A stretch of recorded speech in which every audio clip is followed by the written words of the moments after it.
Everybody, what's up? My name is Nicole Pludre, and this is my account, Discovering Nicole. And today, you guys, I want to come on here because I want to give you guys some hope. Okay, I want to give you guys some hope. So come on in, join the live stream, sit down, take a load off because I'm fixing to drop some hope on y'all. And I really hope that I hope that this hope,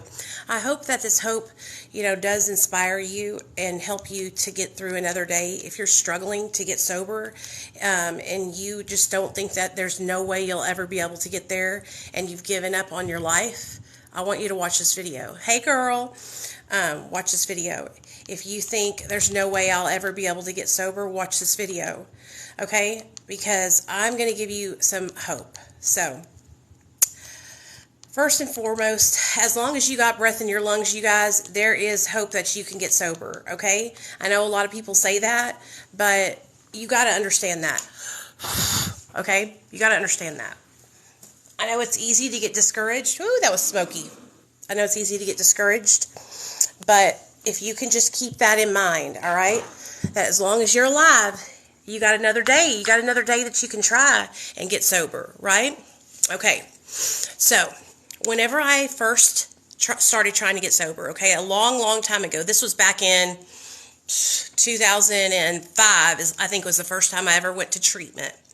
Okay, back in 2005, when I first went to treatment, I can remember wanting to get sober. I can remember already by then feeling tired of the life that I was living, already, not wanting to continue on. And every time I would go to treatment, I would put my all into it, and I would really mean it, you guys. And for some reason, I just kept going back, right? I kept going back. Oh, it's okay, Margarita. I'll help you get back on track, girl, okay? And so I kept going back. I have relapsed so many times, guys, over 20 times, okay? I was in and out of treatment centers, 7 or 8 different ones, different sober livings, like tons of times, okay? At the peak of my addiction, I was shooting methamphetamine and opiates, Roxy's, and eating benzos like every single day, dude. I couldn't go through my day without utilizing those substances. If I didn't have those substances, I wanted to die. Right? If I didn't have those substances, I was searching for them desperately. I was literally combing through my phone, calling every drug dealer, going down every street that I thought I could find somebody that sold them. I mean, begging people for money, trading things for money, pawning my jewelry, doing everything I could do imaginable to get, those substances in my body. All right, I was desperate, dude, desperate. I had lost my car. My car got impounded, and I didn't have nowhere. My car was like my safe space. If I didn't have anywhere to live or anywhere to sleep, I could always sleep in my car. My car had gotten impounded. I met my husband. I had gotten pregnant. I got pregnant and had this little baby that depended on me. Like, my life was just in shambles, right? But for some reason, my higher power, blessed me all the time, blessed me with my most beautiful gift, which was my son. I didn't deserve my son. He is amazing. He is perfect in every single way. And he saved my life. He saved my life. But I was at rock bottom, man. The rock bottom finally that I had to experience was having my child taken from me. And I can remember having Nathaniel taken from me and working my ass off to get him back from CPS and thinking, I'll never get him back. I'll never have my own place. I'll never have my own car again. My parents will never be proud of me. I'm just never going to get there. Well, you know what? I remember after I got 1 year sober, my dad told me he was proud of me. That was the first time I had heard my dad say that. He was proud of me since I was 17 years old. And then, you know what? I just kept on making him more and more proud. After that first year sober, I started sharing my story and helping others. And that just grew and grew into what it is now. And I have such an amazing, family of people that I have, established here on social media by sharing my story. I started out at the bottom. I was working for a little sandwich shop, okay? A little sandwich shop called Nukes. And I had been working there for like 2 or 3 years. They were with me through it all, and they saw me get custody of my son back. I met my best friend there. Her name was Taiwana, and we were just like inseparable. And she helped me through the whole thing with my son, you know? Well, after I got my son back, I ended up getting like kind of like a job promotion. I got a job working for Hallmark, and at Hallmark I was doing merchandising. Okay, and I think I had like 3.5 years by the time I was working for Hallmark, and I loved doing merchandising because I got to go in all the different stores. I got to meet new people all the time. I was constantly like changing the displays and stuff. I love that kind of stuff, like changing the displays, making the displays look really cool and all that kind of thing. I loved it. That was my thing. So I got to design the displays. Well, I worked there for like, a couple of years, and I was still doing my YouTube, still posting videos every single day, right? Posting videos every single day. I didn't have 1,000 followers, I think I might have had 500 by then, and I was just posting every day, talking to my people and getting to know people. And all it takes is just one thing to happen for you, one thing. And I'm going to tell you what my one thing was. So here I was celebrating my sobriety. I was kicking ass and taking names, trying to help others. And in 2018, I met Dr. B. I met Austin, and Austin introduced me to Dr. B. And they said, "Hey, girl, you want to come do some videos with us?" And I was like, "Sure."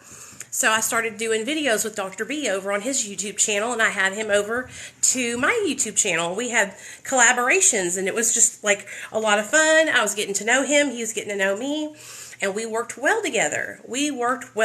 Right? Well, I nurtured that relationship for the next year, and then in 2019, January, they hired me.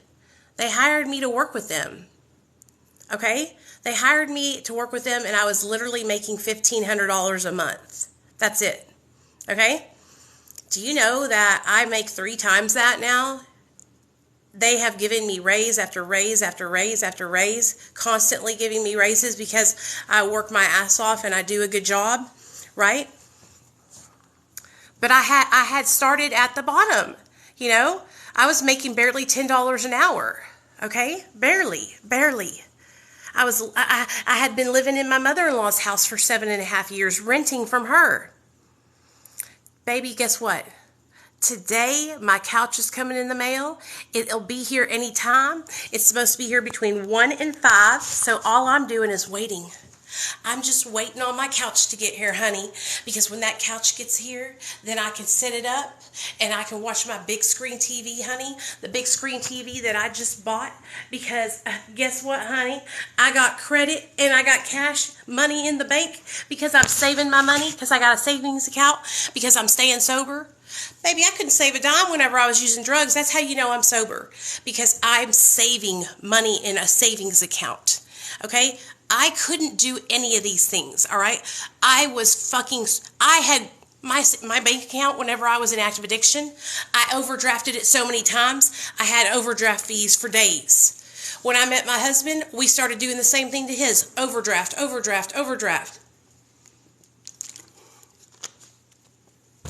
Honey, you know what else I got in my sobriety? You want to know what else I got? Peace of mind. Trust from my family members. But not only that, I got my own ride down there. Yep, that's right. I got my own ride. Okay?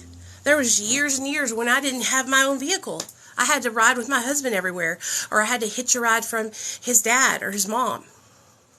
And now I have my own vehicle again. I have full coverage insurance on it.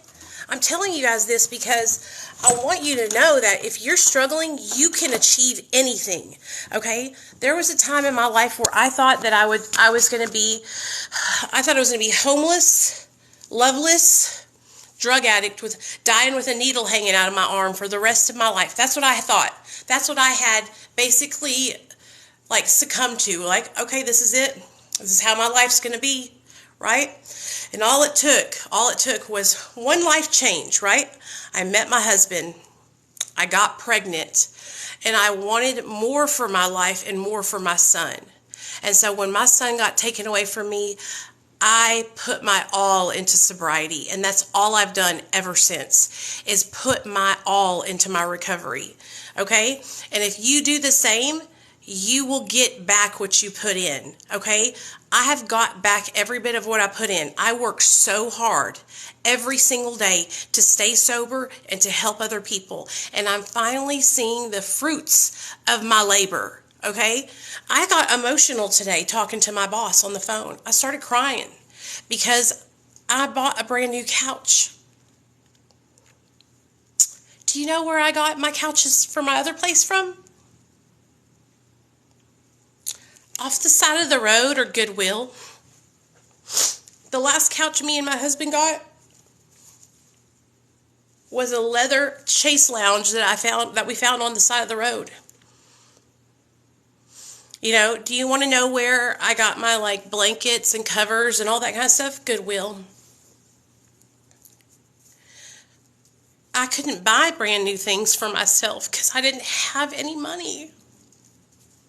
I didn't have any credit or anything. So I had to take, other people's stuff or hand-me-downs from family. But most of the time, I would be up in that damn Goodwill trying to turn something from somebody else's house into a treasure for my own. But you know what? I never lost hope that I would be able to get to a point where my life would be better, because I knew that I have the potential to kick ass and take names. I just never put that potential and that work into myself. I put it into drugs and alcohol. I wasted my energies on drugs and alcohol and people who didn't give a fuck about me.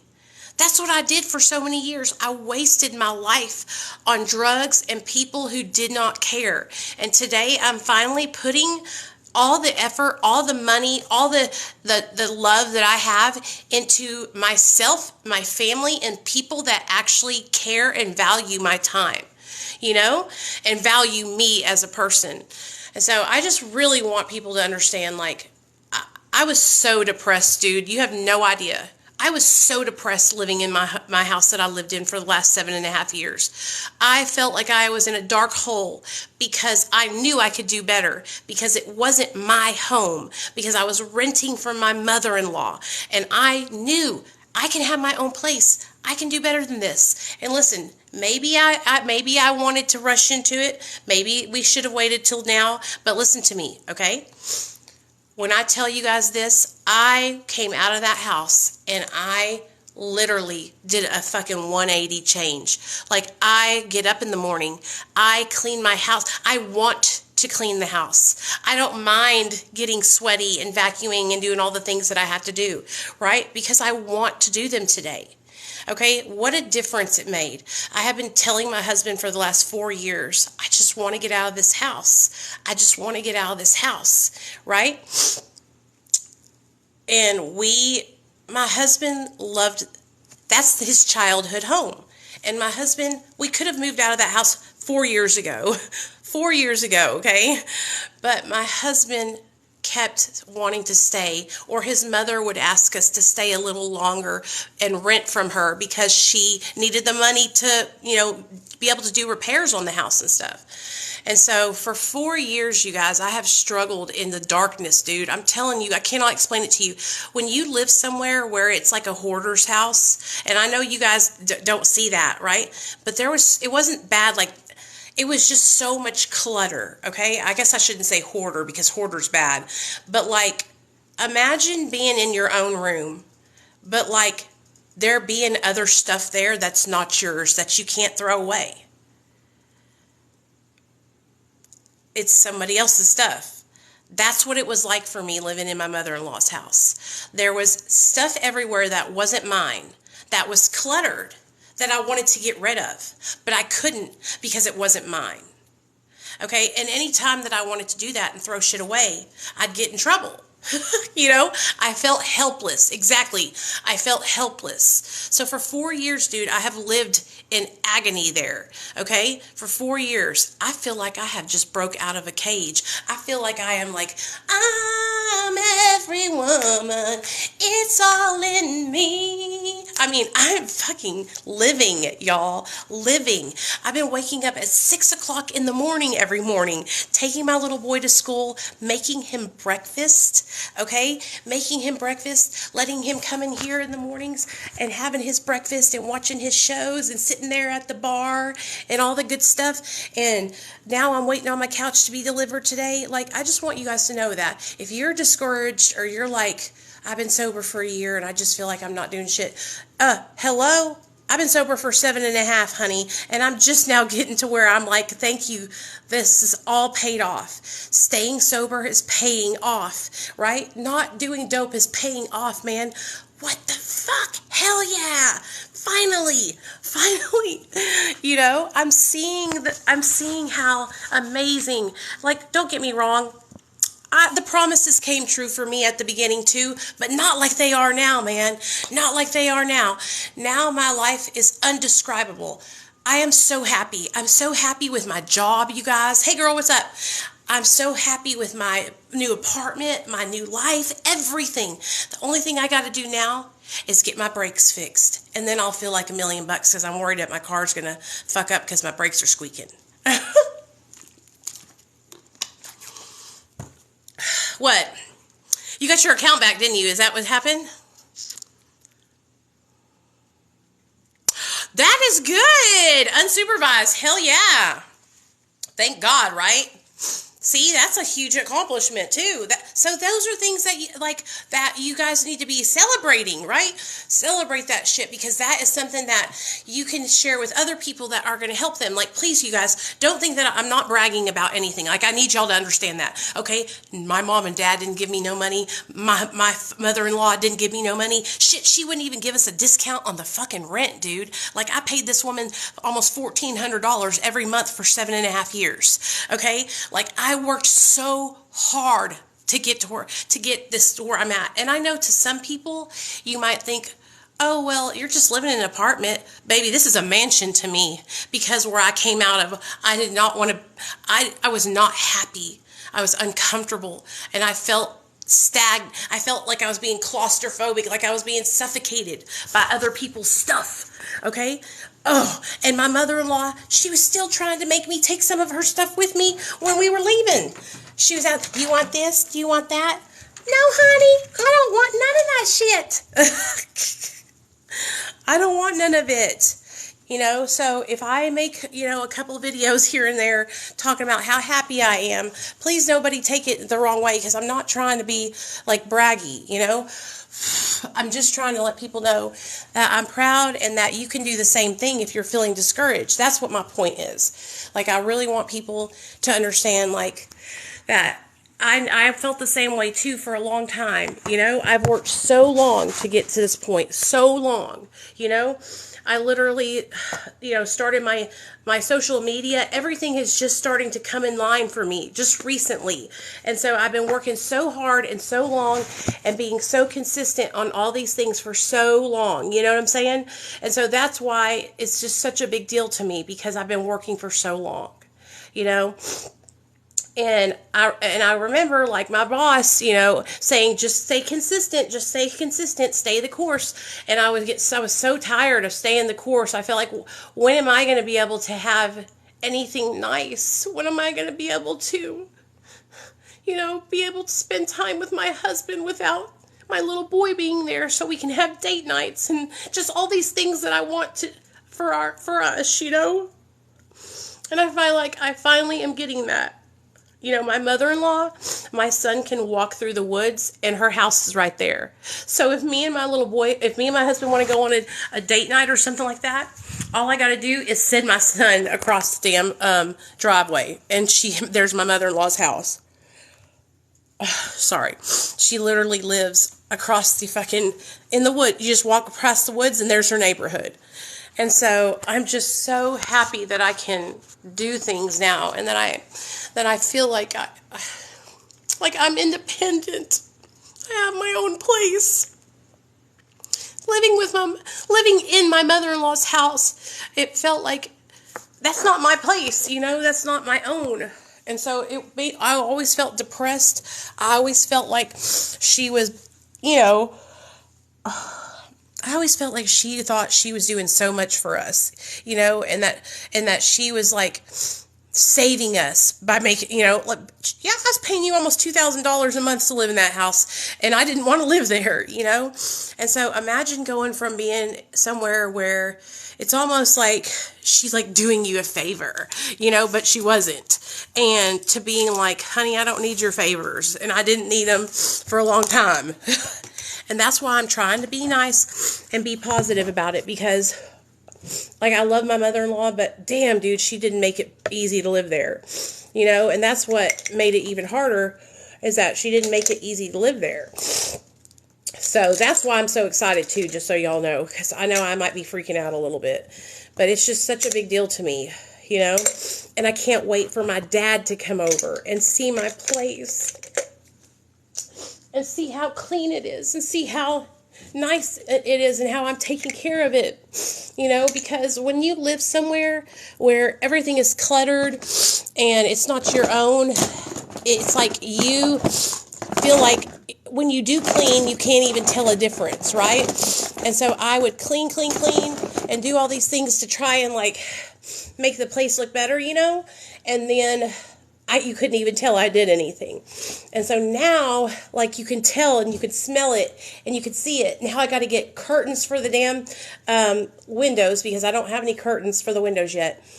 And I have all these ideas. I ordered this big ass clock for the living room. It's blue marble, and everything is blue, if y'all hadn't noticed that yet. Like, I'm going to do everything decor in like navy blues and like pastel baby blues and shit like that. Thank you, Heather. Like, my bedspread is blue, this carpet is blue, my couch is going to be blue, everything's going to be blue, okay? And blue and gold. I'm going to get a Christmas tree today, and if I can find a white one, I'm going to decorate my Christmas tree with blue and gold damn balls. That is my aesthetic that I'm going for in this place. But I never got that chance at the other place. I never got the chance to even have an opportunity to decorate. You know what I mean? And so that's why I'm so excited, you guys. And I just wanted to share that with y'all. And like I said, I just don't want anybody to take it the wrong way, because, you know, I'm not trying to like brag in a bad way. I'm just trying to say how fucking proud of myself I am, dude. I made sacrifices, you know. For 7.5 years, I lived somewhere where I did not want to live, you know, and where I did not feel comfortable. And so, and when I remember the day we moved in there, dude, I was like, Neil, I don't want to do this. I don't want to do this. I feel like every time I feel like it's going to be held above our heads. You know how it is with family. Some family is just weird like that. And that's how my mother-in-law is. My father-in-law was the sweetest pie, but my mother-in-law drove me insane. Okay, I just don't want y'all to take it the wrong way, you know? Yes, it's a visual representation of all the work I've done. Exactly. And now that like the couch and stuff is coming, I'm going to get my computer set up in that little office area, so that way I can like do all my work there in the morning, and then like my bedroom can be like where I sleep, not where I work too. You know what I'm saying? My nose is running.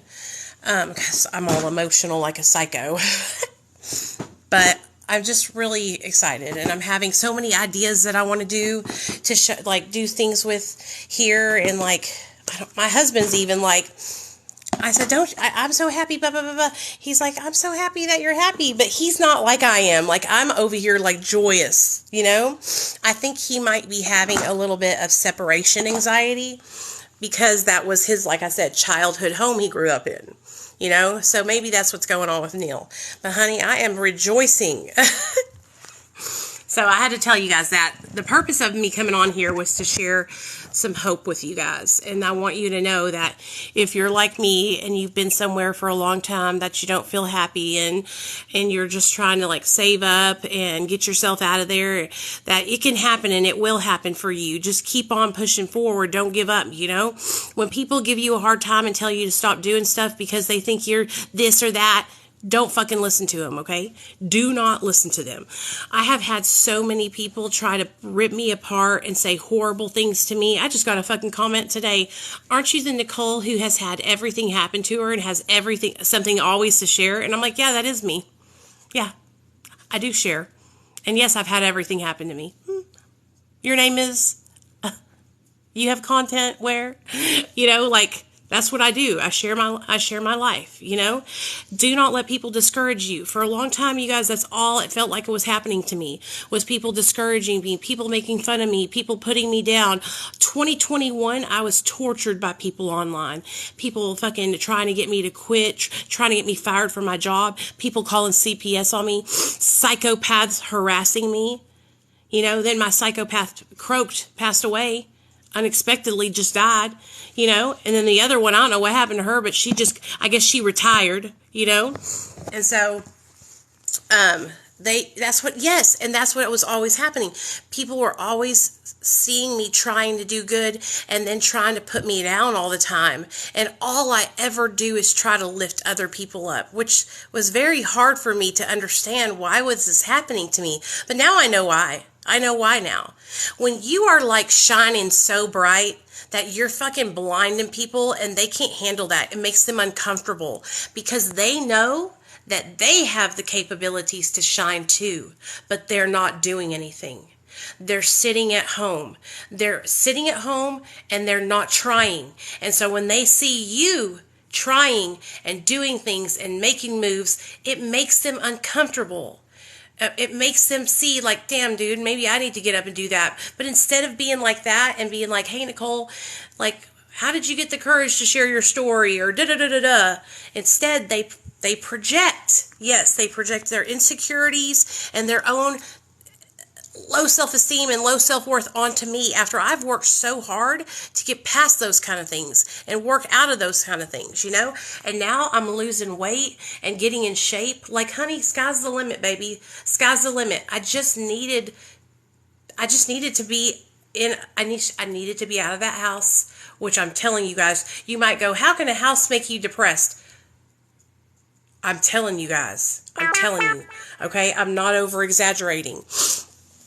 If you're living in somewhere, like I said, where it's really dark because there's not a lot of light or windows, okay, and it's cluttered and the clutter in there is not all yours, like I would work so hard and I would go through all my stuff, I would throw away stuff, I would get rid of clothes I couldn't fit, just all kinds of stuff, and I would still look what I had just done and be like, damn, it doesn't look like I did anything.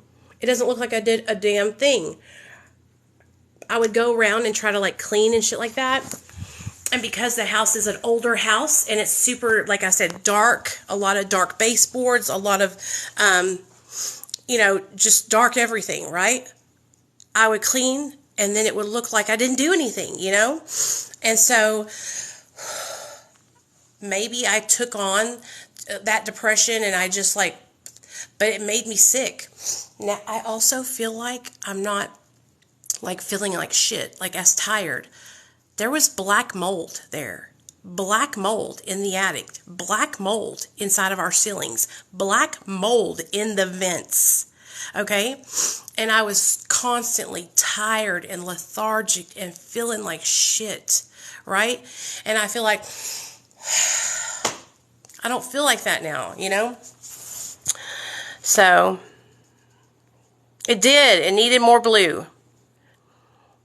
I'm telling you, it really does. Oh, Tiffany, I feel for you, girl. I feel for you.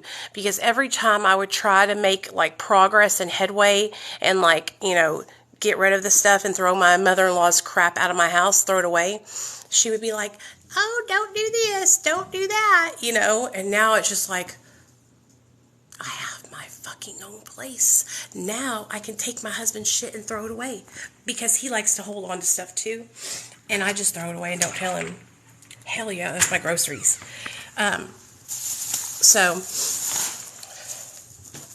Hey Rena, hey Roland, hey Riley. We're just talking about hope and I'm giving y'all a hope shot and sharing with you guys all the things that I'm happy about and that I've been able. Paco, you come here right now. Come here. I'm going to watch you because I know your little butt. I don't want him to peep in the house. So I'm going to put him in here till I can get my groceries unloaded. Stop. Go. Yes, you stay in there. Okay. Yes. And it's like I said, ooh, my pants are falling down. Like, you guys, my pants won't even fit me. Let me show y'all. Let me show y'all.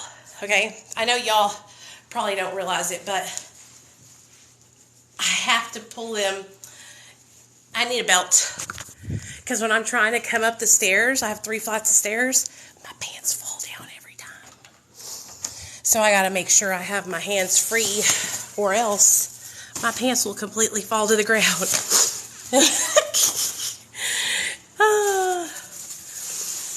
And I got a bunch of carpet stuff for the house because I'm going to put down some smell goods in here and some candles. I also got these, you know the candles that are flameless, you guys? I got some, I ordered some flameless candles, and what I'm going to do is I'm going to set them up on a timer, and those flameless candles will come on every night at a certain time. Isn't that cool? I've never been able to do that, you know? I mean, I could have there, but it would have been, you know, not worth it.